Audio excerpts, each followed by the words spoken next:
Attack!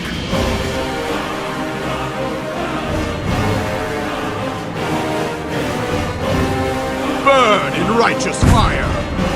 I've been waiting for a real challenge. They must be purified! Sands consume you!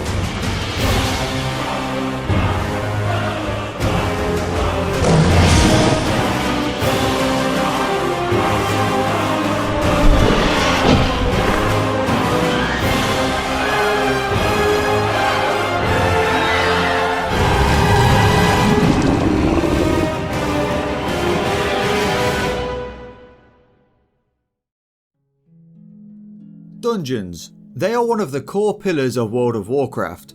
During leveling, they offer a break to the questing out in the open world, and at max level offer really good loot to gear your character for much larger raids later on. Over the years, there has been many dungeons introduced into the game, spanning all the way back to the release of World of Warcraft, right up until present day retail WoW. But we're here to talk about dungeons in the classic version of World of Warcraft, because that's what I know, love, and have a ton of experience doing. More specifically, we're going to be talking about the dungeons in Vanilla World of Warcraft, which are some of the best dungeons I have ever experienced within the game, and there's no doubt you guys, just like myself, have some great memories from running some of those dungeons too. So strap in, grab yourself a snack, as we're about to rank every dungeon in Vanilla WoW from worst to best. But quickly before we start, we need to know what the criteria is for the list, and it's pretty simple. It's just, is the dungeon any good? And to be fair, there isn't really a bad dungeon in Vanilla World of Warcraft, so it's pretty much just my opinion. Now remember, my opinion may be drastically different to yours, so I'd love to hear what dungeons you love or hate and why below. Also, some dungeons have been grouped together because it makes sense to rank them as a collective rather than individually. So let's get started with the dungeon we have in last place, which is the Stockades. This is the only dungeon in Vanilla that I would say is probably not very good. It's pretty much just a couple of corridors with jail cells filled with mobs. The bosses in here don't even really feel like bosses, and it drops barely any loot at all.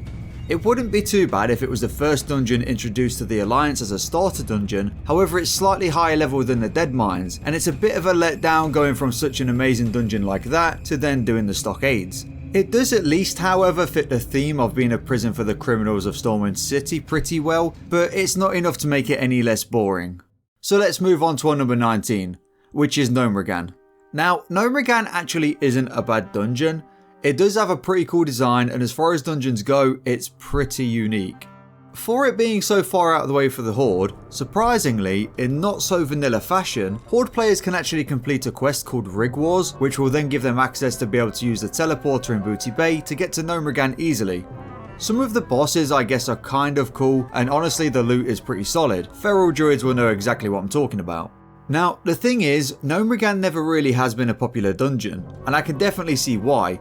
It's one of the few dungeons I'd skip while leveling regardless of the faction I'm playing. It's always a bit of amazing side of Gnomeregan. The whole punch card quest is rather annoying, mutant trogs aren't exactly exciting to kill, and the whole robot mechanical theme gets boring pretty fast. For me at least anyway. Though I will say it's pretty funny seeing people pull half of the dungeon just because they step too close to a ledge and wiping the entire group. But now let's move over to the Barons, because at number 18 we have Razorfen Kraul. Straight away I must say, as a paladin / warrior player, you get one chunky ass two-handed axe called the Corpse Maker. This weapon is such a strong upgrade for your level that is definitely worth running if you're a paladin, warrior or shaman. RFK typically isn't that difficult to get to. It's slightly annoying for Alliance at this level though, as you would need to reach Booty Bay and get onto the boat to Ratchet, and then run down, as you typically won't have the flight path at the 1k needles just yet. The reason RFK is low down here is because the bosses are quite boring. I mean, it's literally just a different looking Quillboar to the other 100 Quillboar you've already killed inside the dungeon at this point. The Blue Leaf Tuber quest is also a bit annoying, but at least you can do that at the same time as doing the escort quest at the end. Now, moving on to number 17, we have the back-to-back, Razorfen Downs. Now, RFD is pretty much a slightly higher level version of Razorfen Kraul, but it is slightly better because this place has been infested with the Scourge. So now, rather than seeing just Quillboars and having Quillboar bosses, you actually get some variety. Most notably the Bone Man and his little dancing army, which was always pretty cool to see. And then we have the last boss, Amnanar. I have no clue if it's pronounced like that, by the way, but this guy is a mini Kel'Thuzad, which to see in a level 40 dungeon is pretty sick. Sadly, aesthetically, it's just like RFK, and by this point, especially if you're a Horde player, you're probably totally bored of Quillboars by now. So, at number 16, we got the Blackfathom Deeps. I don't mind this place. I'd happily run it while leveling, but it's also a dungeon I don't typically go out of my way to do. I mean, I'd probably do it if I'm playing with my friends and they wanted to run a BFD while leveling. The design of the place isn't bad, the dungeon switches up quite nicely throughout. You go from killing demons and a Murloc boss to killing cultists and a big Hydra called Akumai. It's definitely a one time per character kind of dungeon for me. I wouldn't really want to run it more than once while leveling because although it's kind of cool for one run, it's nothing actually overly special. So we've done the Stockades, now at number 15 let's talk about Ragefire Chasm. Unlike the Stockades, this is the lowest level dungeon the Horde can access. In fact, it's the lowest level dungeon in the game, and honestly I think it's a fantastic starter dungeon. This is the first time you'll probably group up into a full party and take on a group of elites for the first time. And it teaches you quite early on some fundamentals that become very important later on throughout the game, such as how to pull certain packs, how to deal with casters and melees in the same pack, how to deal with elite mobs that run on low HP, scouting for packs that patrol. RFC is forgiving enough to teach you, but punishing enough to make you realise that dungeons have to be respected. Ragefire Chasm also has bosses that are quite clearly bosses, such as this guy. I remember seeing him for the first time way back when, and it was just a cool experience. So overall, Ragefire Chasm is a good low level starter dungeon. And now from one Trog dungeon to another.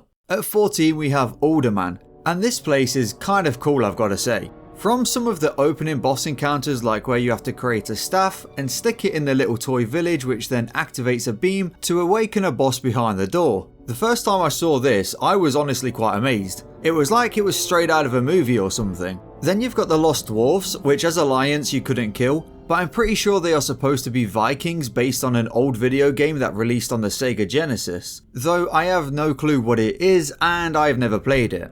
And then we get to the last boss in the instance, which all of a sudden jumped up way higher in levels and way higher in difficulty. And you have this event style boss where waves of stone mobs come back to life. Shame about the Platinum Discs questline though, as it never got finished, but overall it was a solid dungeon. So let's move on to number 13, and at number 13 we have the lower Blackrock Spire. I kept this separate from the upper Blackrock Spire because even though they are technically in the same dungeon, they have always been regarded as separate dungeons because not only are both the upper and the lower Spire huge, but the difficulty and level disparity between the two areas are quite big. So LBRS. This place is definitely a big dungeon, and you typically did some pre-quest prep before you came because there is a ton inside here that you didn't want to miss. What is really cool about LBRS is some of the bosses, especially the event for Yorok Doomhow, and for unsuspecting players they would probably wipe on their first attempt back in the day, because this event was actually quite deadly. And then we have the Seal of Ascension quest, where you gather all 3 crystals from various bosses inside LBRS to do a lengthy quest chain to gain the Seal of Ascension, which unlocks the upper Blackrock Spire, though that can be a little bit annoying and we'll touch on that later on. LBRS is definitely a dungeon I'd run on every character each time, but it's one of those dungeons where I'd only run it once and never a second time. Now we are truly getting to the point where it got quite hard to choose the order of the remaining dungeons. All of the next 12 dungeons could honestly be ordered in any way possible and it would still be a solid list. But what I have chose for number 12 is Maraudon. Unlike Desolace, the barren and bland coloured zone that it's in, Maraudon is quite beautiful inside, with its bright glowing fountains and its different coloured wings of the dungeon.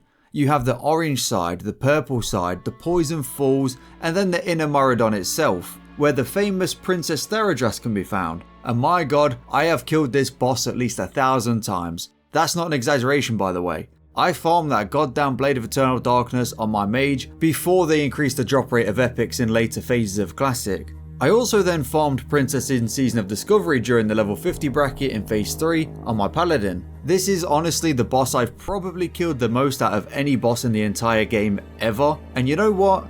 I still didn't get that bored of the colours, the fountains, the boss fights themselves. This is just a good dungeon. Whether you're solo gold farming or doing a full dungeon quest clear, it really is an enjoyable place to be. But let's get on to number 11, where we have Dire Maul. For this I've put all Diamond dungeons together, East, West and Diamond North. Now typically Diamond West I'd probably only do 1 or 2 clears and not really go there again unless a Warlock guildie needs help on their mount quest. Diamond East on the other hand, I've spent a bit of time in there for different reasons, one being DM jump runs and the other being farms to get the hit bow on either my warrior or guildies that need it for their pre-bis. But the best part of Diamond is hands down Diamond North. You can approach the dungeon in 2 ways. You could either do a normal full clear or you could do a tribute run. This consists of not killing any of the bosses until you reach the final boss, where you take him on to claim the crown and show everyone you're a better and of course more handsome ogre than he is. The cool part about the tribute run is that the dungeon is set up in a way where you have this goblin called Not Thimblejack helping you out. If you bring in Frost Oil and a Thorium widget, he will place a freezing trap to freeze guard Slipkick. And then if you bring him some other materials, he can craft you a Gordok ogre suit, which you can use to become an ogre and full Captain Chrome Crush pretending to bring captured prisoners so you and your party can slip past him. And then you'll be put face to face with the king himself, ready to take him down and claim your tribute chest. It's such a unique take on a dungeon where you can do it in 2 different ways, have 2 different completely separate experiences and sets of loot, really puts the icing on the cake of an already good set of dungeons.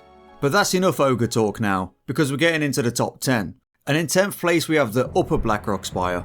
This one is pretty unique compared to the others on the list because it's usually ran as a 10-man raid, but still considered a dungeon because back in vanilla, raids were typically 20-man or 40-man, but the average group for the Upper Blackrock Spire typically needed 2 tanks and 2 healers for the most part, along with enough DPS for certain parts of the dungeon. UBRS had some great bosses inside it, such as General Drakisaf, the final boss of the Blackrock Spire, which also dropped some extremely good pre-bis as well as the highly sought after Flask of Titans recipe. Then we also have the War Chief, Rend Blackhand, where you need to do an event where waves of enemies come out on a timed basis, all while Rend himself is watching with Nefarian on the balcony shouting that he's going to fuck you up. Now let's be real. In modern day times this event is more of a hassle than it is a feature, but believe me if you played back in vanilla like when I did and I was a little sprout and we were all noobs back then, this was genuinely a pretty tough event, and I had personally been in multiple runs back then in vanilla that would disband after so many wipes to Rend. UBRS also has a portal to Blackwing Lair, back when they thought sticking 40-man raid portals inside of small dungeons was a good idea. Spoiler, it wasn't a good idea and luckily they changed it. As mentioned earlier, one majorly annoying part of UBRS is that you need someone to unlock the door with the Seal of Ascension, and yeah, not everyone had it because it wasn't the easiest thing to get. We also can't forget it's home to one of the best OG WoW clips. Alright, thumbs up. Ready, guys? Let's do this. Leroy Dragons! Now at number 9 we have Scholomance.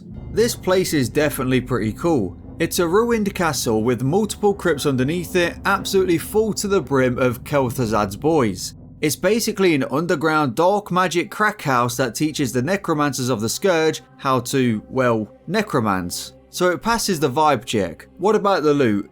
Yeah, that's pretty good too. You can find some decent pre-raid bis in here, along with the recipe on how to craft the Flask of Supreme Power, which has always been worth a pretty penny. You also gain the Argent Dawn reputation in here, and you gained quite a bit too. It's actually one of the best places to grind the reputation that would be needed, especially during the later part of the game when the Naxxramas raid is out. The bosses in here are also pretty sick. Half of them are the Scourge and the other half are the family that owned this huge place before they donated it to KT. There is also cool optional bosses such as the Gargoyle boss on the balcony that can be summoned using the Blood of the Innocents, which will cause the boss to fly in on the balcony in his gargoyle form before transforming into his human form to start the fight. It's always been a dungeon that felt okay to run repeatedly without getting too bored too fast because of its cool dungeon design along with its great story and aesthetics.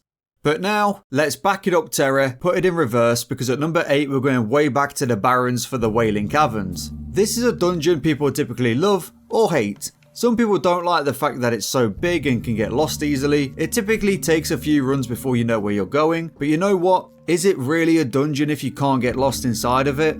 I think the dungeon is absolutely fantastic. Every time I've ever ran the Wailing Caverns, I feel like I'm preparing for an actual dungeon. Even though it's only for the lower level brackets of around level 18 to 23, you better believe, especially if you're doing all the quests inside, that you could be spending a good few hours inside the Wailing Caverns.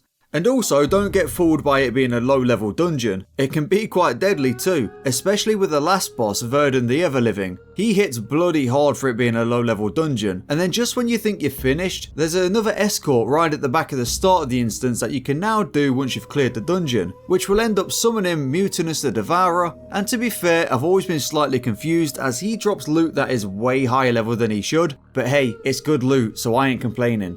The only downside that sucks is that if you're an Alliance player and you want to run the Wailing Caverns, it's so far out the way that it kind of makes it too much hassle to do, which is a shame because it's definitely a dungeon I would always run without fail, potentially multiple times when playing on my Horde characters.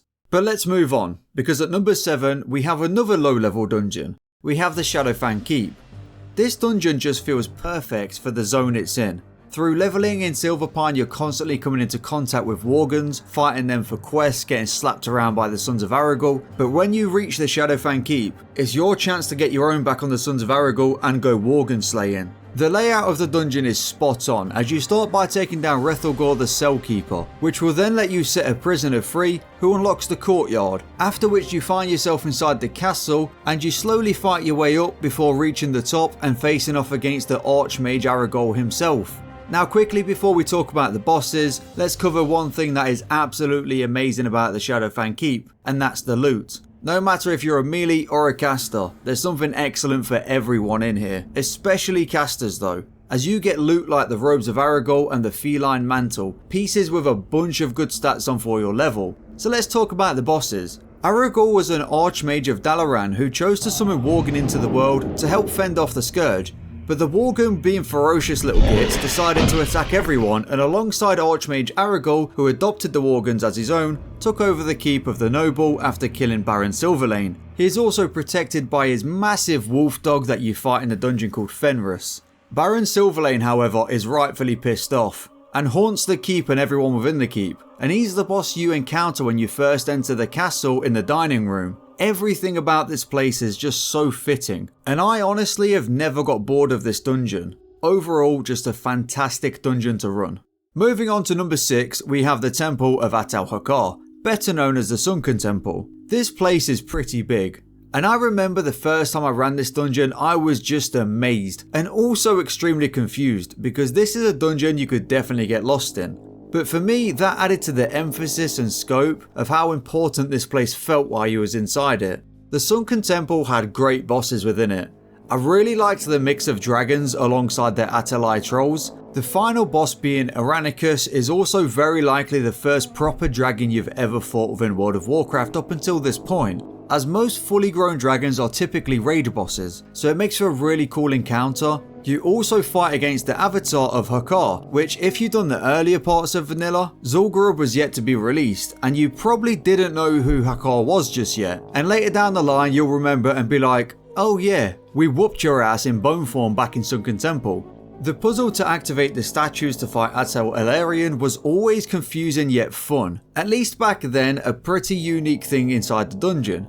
Lastly, let's not forget about the class quests. Some of the best class quests and rewards were linked to the Sunken Temple, like the Warrior class quest where you could grab the Diamond Flask, which would still be used even in Naxxramas as a trinket to swap in and out of, unless you didn't know just yet how powerful the Diamond Flask was and ended up choosing either the head or the shoulders. But let's stick on the troll theme, and making it into the top 5 we have Zul'Farrak. I think it goes without saying some dungeons are just regarded as great dungeons by most people. It's rare that I'd come across someone who says Zul'Farrak sucks, because well, in reality, the dungeon is pretty damn good. The feel and flow of this place is seamless. The bosses feel fun and interactive, with having the whole stair event fighting through the 100 troll assault on the pyramid. The loot also feels great, and every warrior and paladin prays they see both Sangthraze and Jangthraze drop so they can combine it to make their epic sword Sul'Thraze the Lasher. And if you did see anyone with this sword, it was a sight to see, because both of the individual swords to combine Sul'Thraze had very low drop rates.